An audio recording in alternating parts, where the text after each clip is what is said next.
Catherine, comment est venue l'idée de la pièce? L'idée initiale derrière le spectacle, c'était vraiment, c'était inspiré un peu de faits de l'actualité.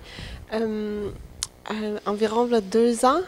Oui, voilà, la genèse, c'est environ là, 2 ans, parce que dans les médias, il y avait l'histoire de Trayvon Martin, en fait, le procès qui avait fait suite au meurtre de Trayvon Martin, qui était un jeune ado noir de la Floride, qui avait été tué par un homme blanc. Puis en fait, c'était un ado qui était non armé puis qui était inoffensif.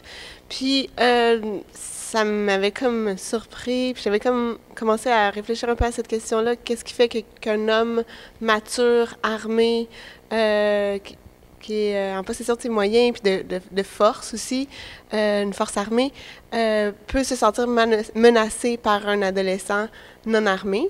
Puis donc c'est vraiment toute cette question-là de la lunette de la peur que j'entrevoyais dans tout ça. Puis donc j'ai continué mes recherches avec. Il y en a eu beaucoup, en fait. Puis l'automne passé, il y a eu l'histoire de Michael Brown. Dans les médias américains, ça n'a pas arrêté. Des histoires comme ça qui ont fait les manchettes. Puis en même temps, parallèlement, ici au Québec, il y a 2 ans, on était dans la question de la Charte des valeurs québécoises. Où est-ce que je trouvais qu'il y avait beaucoup de paroles haineuses puis discriminatoires qui étaient comme validé ou cautionné ou légitimisé par justement le sentiment de la peur, comme si la peur rendait légitime des paroles violentes à l'endroit de gens qui sont comme, somme toute, inoffensifs. Je crois que tu as l'un principal rôle dans la pièce. Oui. Oui, alors en quoi ça consiste? Mon rôle de la pièce, c'est celui des aidants. Je joue mon propre rôle. Qu'est-ce qu'il y a dedans? Qu'est-ce qu'il fait? Il chante, il dit ses peurs. Il y a de la danse aussi. Il y a la danse, mais il y a des chansons aussi. Oui. Puis le personnage d'Edon, en fait, qui est un peu inspiré aussi de ton propre, certains Oui. que tu as vécu. Oui. Il a peur de quoi? Il y a peur de la mort aussi, du noir. Il a peur de la noirceur. La mort.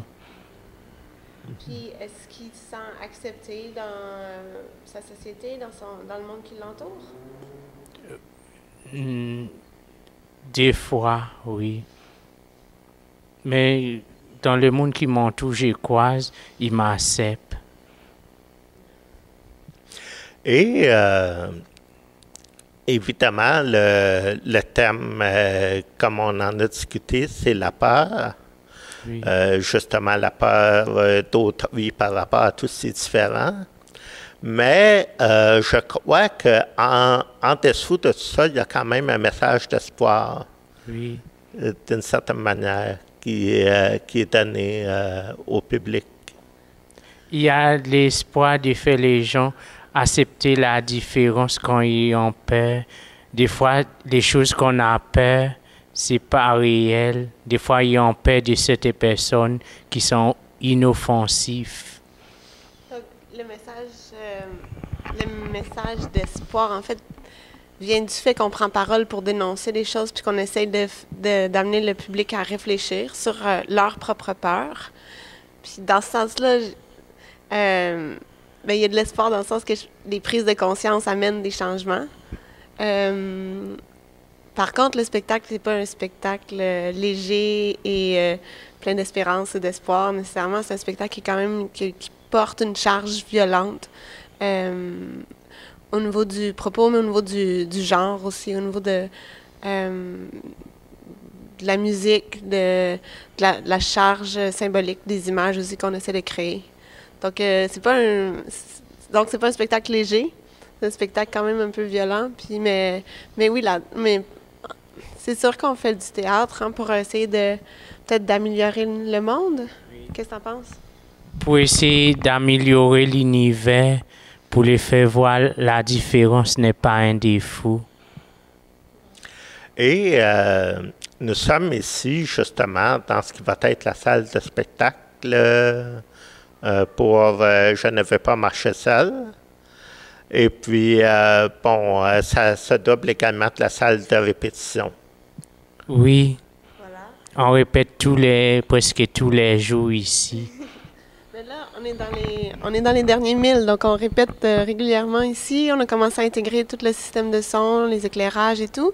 Voilà, c'est un espace qu'on a pour 2 mois seulement, donc c'est vraiment les derniers 1000 ici. Puis le spectacle est diffusé par le Théâtre aux Écuries, où est-ce que Joe Jack et John a fait ses 2 dernières créations. Mais on a proposé donc aux Écuries un projet hors mur ou un projet in situ, donc pour aller de pair avec le thème du spectacle.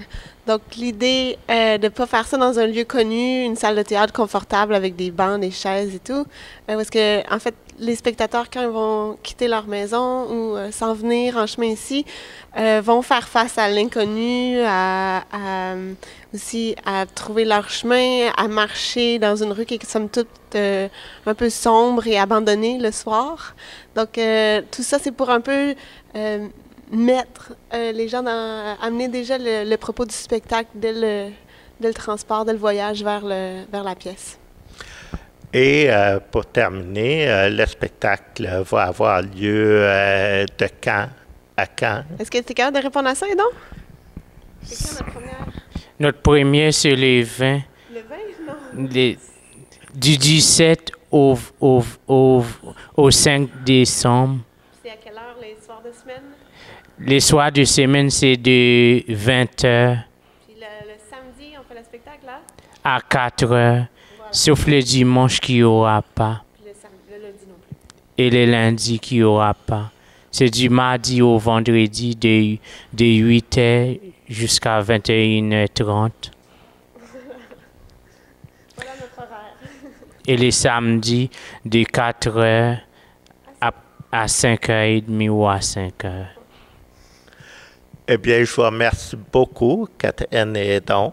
D'accord. Et j'encourage vivement le public à venir voir une pièce qui va savoir leur parler et qui également est en même temps différente de toutes les productions théâtrales actuelles.